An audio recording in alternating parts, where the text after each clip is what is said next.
Hey, my name's Marissa. I have a social media page, Think Misa. I started it back in December 2020, and so that was supposed to be based on victims of domestic violence. And I started that because I was in a process of escaping domestic violence. And I had no other choice but to turn to Facebook channels and just start expressing what I was going through. On one hand, I have my background where I'm a software developer. I was able to go and start up back to my own businesses. I had a semi-national company and house cleaning services. And I had a point where I just went through all my different businesses that I went through over the years. Like, all right, which one's gonna make me the most money the fastest? I think at the minimum was $10,000 a month. But I decided that I didn't want to run anymore. And so my last opportunity to go ahead and overcome all the trauma was to go ahead and experience it like everyone else did. I started just calling 211. I started calling everybody I possibly could, and I was documenting it. I met a few different people, some who are families of other victims who were actually murdered in the process. And one of the biggest frustrations was that even after death, there was no one who was willing to listen. There was not even the police officers, the courts, people are afraid, or there's also a family who was covering up. I mean, it was crazy. So I said it throughout the whole time in my page that I didn't know exactly what this was supposed to be about, but I knew I could do something impactful. So that's what I was doing. And I started creating a school for TK through 5th grade on tech and innovation, and I wanted to do something that was my children. So it's kind of like a little bit of a blend of everything.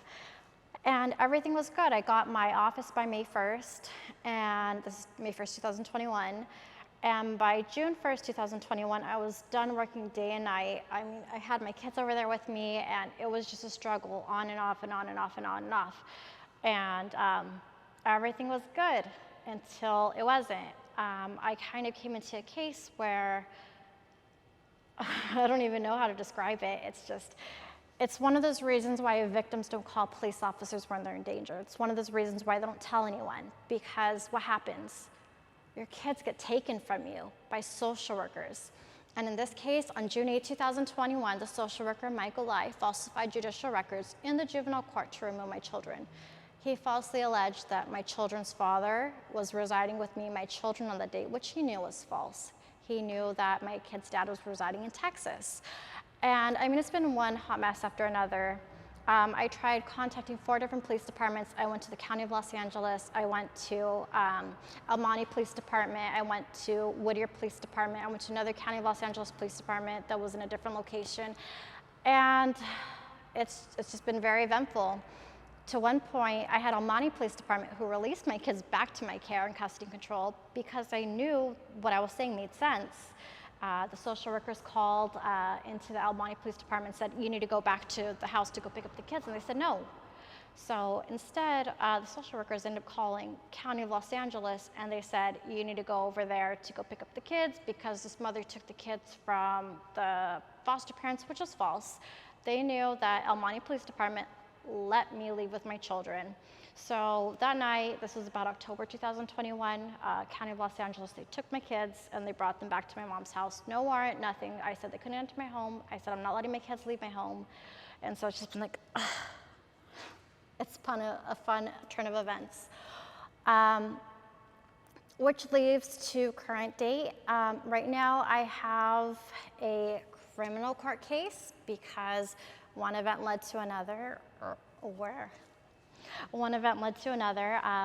I first went over to Whittier Police Department and I said, hey, I have social workers who are falsifying reports and I want you to take this down. The police department refused to go ahead and actually listen to what I had to say. They were willing to go ahead and listen to domestic violence, but when it came down to social workers, no, sorry, we can't help with that. So 2 weeks later, I followed under California Penal Codes 278.5, which states that a parent can go protect their children if they believe they're in substantial danger, which I did. So I took my kids back myself.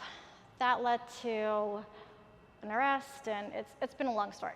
So to say the least, domestic violence, escape from it. In the beginning, it sounded like a nice idea to go ahead and document the stuff down to get back to where we were, but it's still a fight. and I say this to anyone who's a victim of domestic violence, no matter what happens, trust your gut. Don't let anyone keep talking you down because it's meant to go ahead and take you down. Do whatever it takes to go ahead and fight for your children, fight for your lives, because what's gonna happen?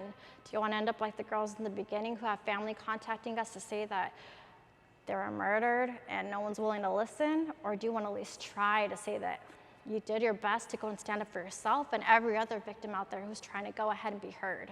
So this is Think Mesa, and it's great talking.